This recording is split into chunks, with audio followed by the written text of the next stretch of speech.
Would you recommend keto or intermittent fasting for someone with early stages of fatigue and burnout? And that's a question that I get commonly. And I want to take care of that right now and answer all the ins and outs and what have yous about that. So let's say you are on a time restricted eating window, or you do one meal per day, and you like that lifestyle.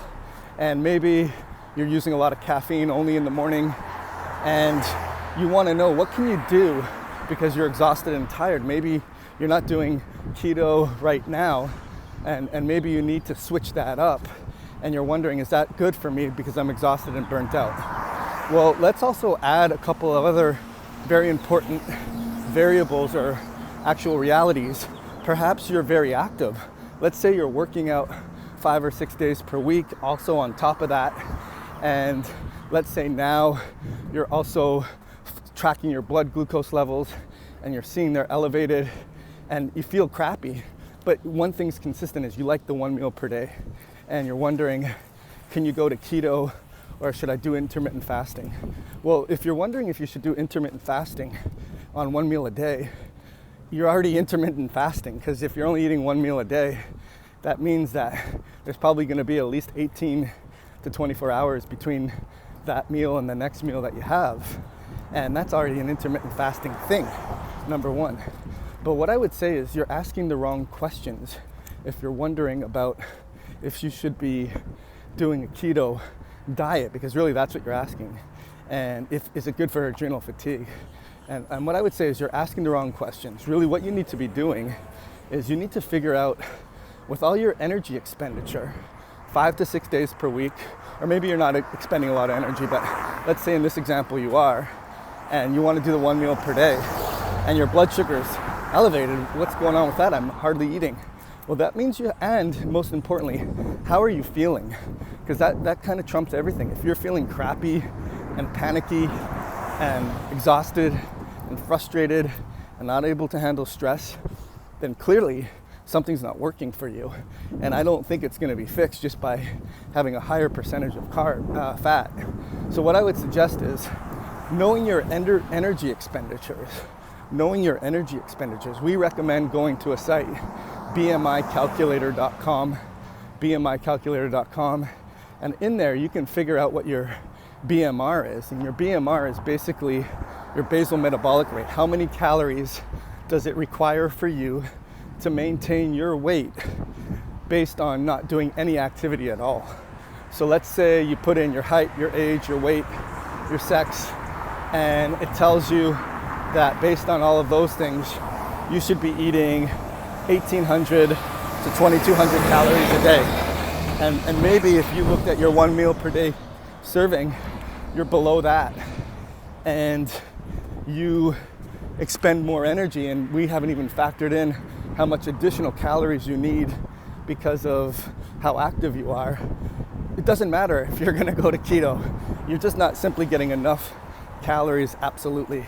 And I would imagine that's what's contributing to your exhaustion and your fatigue and even your blood sugar spikes, because that's a physiological stressor in the body, right? If you're not having enough energy and you're having to catabolically break down, that's what catabolic means, your stored sources of energy, which is using your muscle or even maybe liberating your fat, and that can come with releasing of chemicals and toxins, which are going to be troubled because you don't have enough calories to run your machine, let alone to detoxify all those waste products that are happening.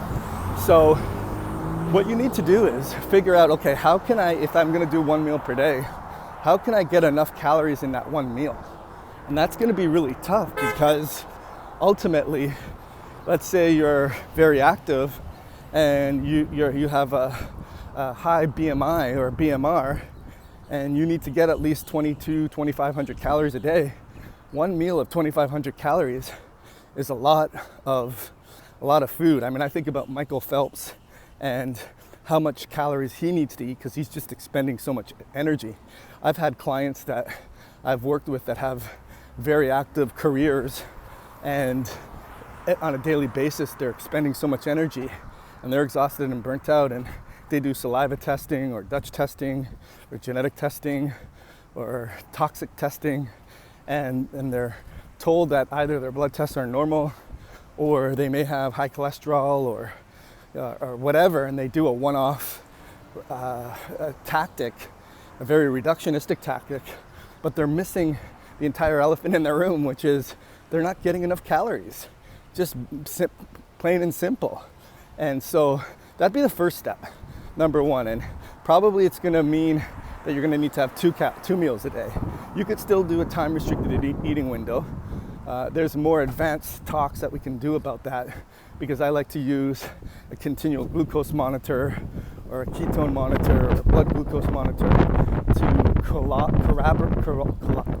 to be able to calibrate what's going on physiologically with what's going on mentally, so that you can see on a real-time basis what's going on with your blood sugar and how you're feeling and what you're eating and what you're doing, and kind of connect some of the dots that way. That would be really important for you to put on your radar. Then from there, that's when, let's say, okay, now you get your calories up and you're getting your minimal amount to sustain your basal metabolic rate. You have to then add the correction factor of how active you are. So let's say at rest you need to eat something like, say, 1,800 calories, but depending on how active you are, you may need to eat 2,500 calories. So on active days, you need to eat more, plain and simple. So let's say now you're just doing that. You're meeting your basal metabolic rate and or your exercise capacity increase in calories. That may be enough. You may feel really energized because, by golly, can't believe I said by golly, you have more fuel in the tank. You have more energy to produce, and you're not as anxious. And paradoxically, it's not paradox, but people will say, well, paradoxically, I ate more and my blood sugar came down. Yeah, because you're not having the same stressors in your body creating the release of adrenaline and cortisol to create more glucose in the bloodstream from your stored reserves. Does that make sense? So that's what I would answer to that. Then you can start to be fancy about your percentages of protein, carbs, and fats. Obviously, there's other considerations like how's your microbiome health? How is your absorption? Are you secreting digestive enzymes and protein breakdown, HCl and bile? How are you doing there? And then ultimately, what's going on with your life? Do you have major stressors? Do you cut off more than you can chew? Do you have too much exposures to electronics? Are you eating crappy foods? Do you have a routine? Do you have a purpose? Do you have gratitude? Do you have celebration? Those are all the things that would also look to customize a recovery strategy for you. So make sure that if you're interested, just drop a comment, say interested, or rather yet, reach out to us, DM us, or send a inquiry about you getting your own customized recovery strategy. And what we do is we will help you figure out what you need to be doing to get your health back above and beyond, because a lot of people will just then up their calories and that won't fix it, because there are a lot of consequences of having depleted states in your body for 5 years, and that will really ultimately need to be addressed beyond just upping your total calories.